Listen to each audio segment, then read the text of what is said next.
Every Squid Game season has included a number of lethal and frequently unpredictable games, but Season 3 goes above and beyond with its recognizable yet unsettling collection of beloved childhood games. With its depiction of Korean games such as Dokji, Red Light, Green Light, Dalgona, Tug of War, Marbles, Glass Stepping Stones, and Squid Game Season 1 got off to a great start. With games like Russian Roulette, Six-Legged Pentathlon, Mingle, and Light Out, Season 2 aimed to appeal to a wider audience, whereas the ones in Season 1 had their own cultural charm. Due to its short duration, the final installment of the series can only support 3 further games. All 3, though, are crammed with strategically placed turns and surprises that keep audiences on the edge of their seats as they play out. Despite having seemingly straightforward rules, all 3 of the games in Squid Game Season 3 are loaded with harsh penalties and ethical quandaries. Game 1, Hide and Seek, begins in Season 3 Episode 1 and ends in Season 3 Episode 2. It has a duration of 30 minutes. Rules: a gumball machine was used to split the players into 2 teams before the game started. 2 colors were equally distributed among the balls in the machine.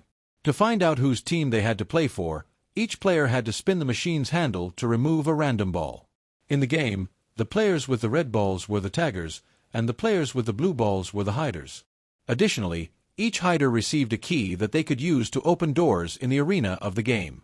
In order to escape being killed by a tagger, a hider's job was to find their way to the arena's exit. Later information also reveals that the 3 main shapes of hiders are triangle, circle, and square. Only one of the 3 keys may open each door in the arena, and the exit door cannot be unlocked until all 3 key shapes are inserted at the same time. As a result of this twist, some players wind up working together, while others attempt to steal keys from other players. The taggers are also given knives by the guards to even the playing field. They must kill the hiders before the 30-minute countdown reaches 0. Game 2, Jump Rope, begins in Season 3 Episode 3 and ends in Season 3 Episode 4 with a duration of 20 minutes. Rules: the jump rope game has very basic rules. The female Young Hee doll is holding one end of the rope while her robotic brother is holding the other end, and all of the other players in Squid Game are in a different arena.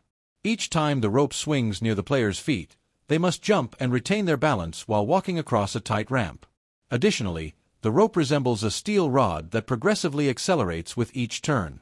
A player will fall into the deep hole below and perish if they lose their balance on the ramp or don't jump in time. In order to escape elimination, the participants must also make it to the opposite end of the ramp within 20 minutes. The first player to descend the ramp is Namgyu, but he is unable to make it to the other end. Other players are encouraged to finish the game once Ji-hun finishes the course and comes in second. By getting to the opposite end and shoving aside every other player who tries to cross the ramp, one player attempts to deftly hack the game. However, if he does not let others to play honestly, Ji-hun threatens to push him over. Game 3, Sky Squid Game, begins in Season 3 Episode 5 and ends in Season 3 Episode 6 with a duration of 15 minutes on each pillar after a button is pressed. Rules: 3 towering pillars make up the arena for the final game. The second and third pillars are triangular and round, respectively, while the first is square. The remaining 8 players are initially asked to eliminate 1 or more individuals after being transported via elevator to the top of the square pillar. The remaining competitors can only advance to the triangular pillar once at least one player who is still alive has been forced off of the other one.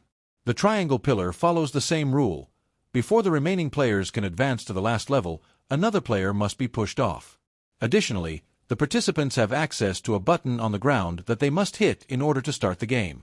A 15-minute countdown that indicates how long they have left to knock a player off the pillar starts as soon as they push the button.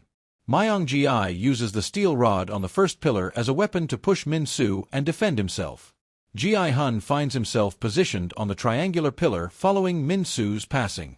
He quickly changes the tide in his favor, though, by using the knife the front man had given him, and the only people left standing are him, the infant, and Myung-ji. Without hitting the start button, Ji-hun and Myung-ji engage in combat on the circular platform in the game's closing seconds. The only 2 people who survive are Ji-hun and the infant after Myung-ji finally falls off. Ji-hun sacrifices himself at the end of the game so that the baby can win.